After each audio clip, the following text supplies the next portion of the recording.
Bonjour Adrien Quatennens. Bonjour Caroline Roux. Jean-Luc Mélenchon se rendra-t-il à la convocation des policiers ce matin à Nanterre? Évidemment qu'il s'y rendra.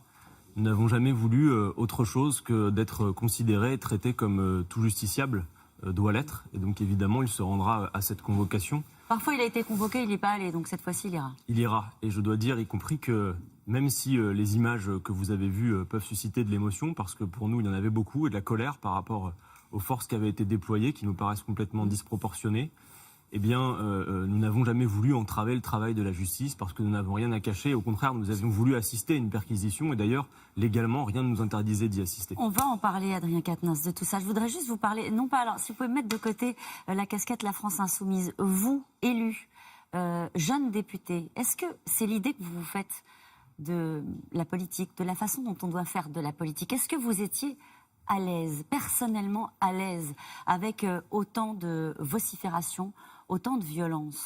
Moi, Caroline Roux, je veux vous dire, avant les situations de colère que nous avons exprimées, ce qui m'a mis très mal à l'aise, c'est ce à quoi j'ai assisté. Et puisque votre émission s'appelle Les 4 vérités, je vais vous dire les 4 miennes ce matin. Allez-y. D'abord, premièrement, je veux dire à celles et ceux qui nous entendent que les affaires prétendues qu'ont justifié ces perquisitions n'en sont pas.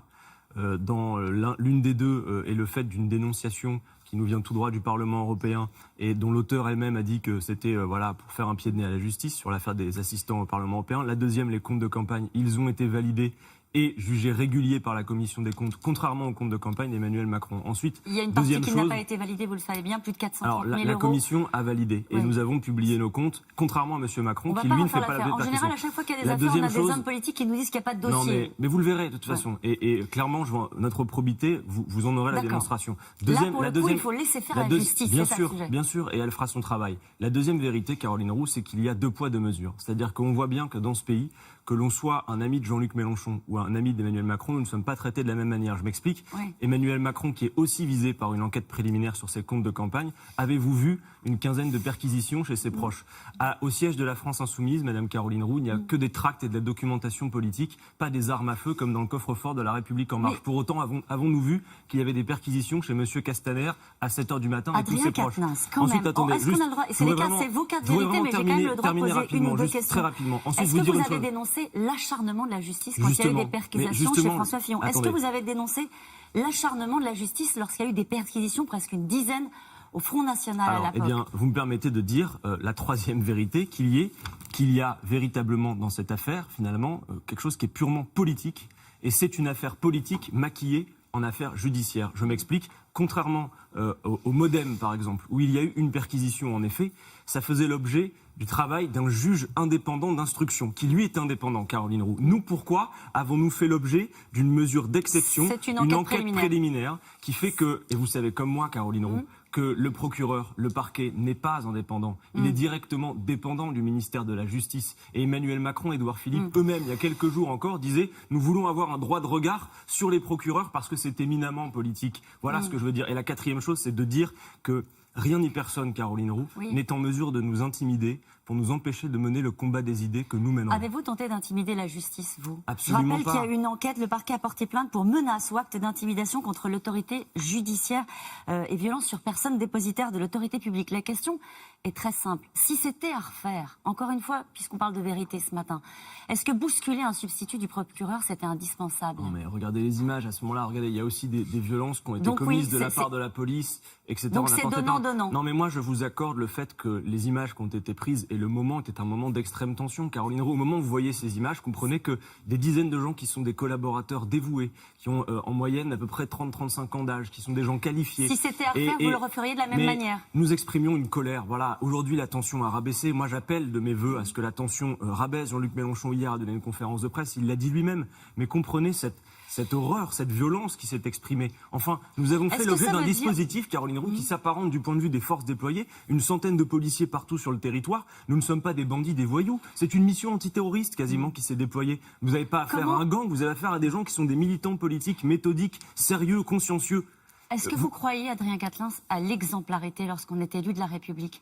Est-ce que vous vous mettez à la place de ces Français qui regardent ces images-là et qui voient un élu, et puis il est républicain, il le dit souvent, Jean-Luc Mélenchon, bousculer des policiers, un substitut du procureur? Est-ce que la notion d'exemplarité, là, vous voyez ce que je veux dire? Que peuvent penser les Français qui regardent ces images-là? Évidemment, et je ne demande vraiment pas d'excuser notre colère, je demande de la comprendre, elle est circonstanciée. Et elle est circonstanciée parce que nous faisons l'objet de quelque chose qui est complètement disproportionné. Voilà ce que nous disons. Ça veut dire que vous regrettez? Ce serait grave de dire ce matin que vous regrettez la façon, la méthode. Moi, j'aimerais, avant de pouvoir exprimer soit des regrets sur la scène qui s'est produite, vraiment qu'on tire le fil. Ce serait pas si grave. Mais qu'on rembobine en tout cas sur ce qui s'est passé. Vraiment, entendez ça. Ce qui devrait vous indigner comme journaliste, c'est les conditions dont nous avons fait l'objet.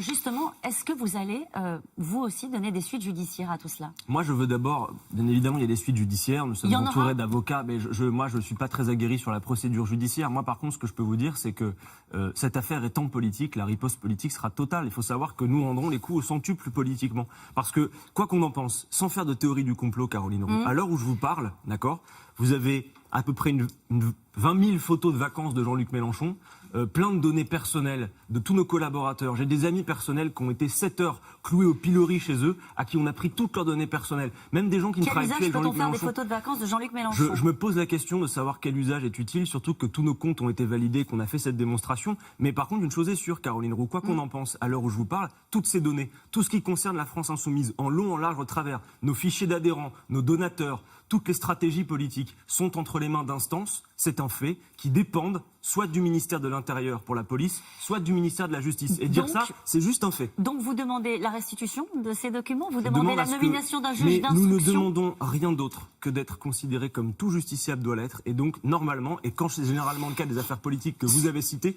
il y a la nomination d'un juge indépendant d'instruction. Si ça avait été le cas, ça ne serait pas passé pareil. Et d'ailleurs, la perquisition se serait fait dans d'autres circonstances, puisqu'il y aurait la présence d'un avocat. Et je vous le dis parce que on voit les images où on accède aux locaux, malgré le fait que les policiers ne le voulaient pas. Nous avons pu vérifier légalement, rien n'interdisait aux parlementaires d'être présents à cette perquisition. Nous ne voulions absolument pas l'empêcher, nous voulions y collaborer et être présents. Adrien Quatennens, est-ce que vous êtes à l'aise, encore une fois, lorsque le Rassemblement national vous applaudit? Mais moi, lorsque Jean-Marie Le Pen dit Jean-Luc Mélenchon a raison?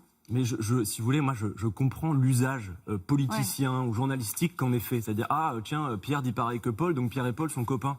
Mais force est de constater, quelles que soient les affaires judiciaires, quel que soit l'épilogue judiciaire qu'il y aura, aujourd'hui, la vérité, c'est que dans ce pays, deux grands opposants d'Emmanuel Macron sont entre les mains de la justice. Elle doit faire son travail. Mais parce qu'il y a ces affaires judiciaires, il y a des espèces de scans complets en long, en large et en travers de ces forces politiques qui sont entre les mains de la justice. L'idée, c'est un peu non, je ne regrette rien. Est-ce qu'il y a une autre vidéo qui tourne? C'est plus que ça, Caroline Roux. L'idée, c'est une alerte sur le fonctionnement démocratique, sur la... Encore une fois, Mais est-ce que vous avez confiance dans la justice de votre pays, Adrien Quatennens? Sincèrement?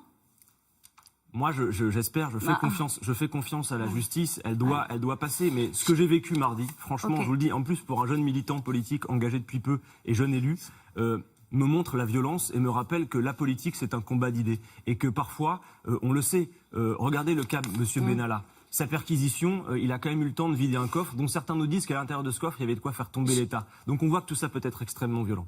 Dernière question. Il y a une journaliste de France 3 qui a été moquée par Jean-Luc Mélenchon parce qu'elle avait l'accent marseillais, enfin l'accent du Sud.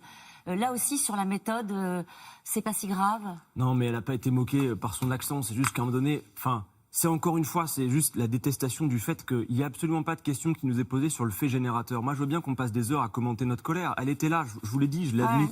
Mais on en a parlé ce matin. On discute vraiment du fait générateur et de comment ça a été fait. Et je pense que vous avez pu vous exprimer. Je vous remercie. Merci beaucoup, Adrien Quatennens. C'est à vous, Laurent. Bonne journée. Merci, bonne journée à tous les deux.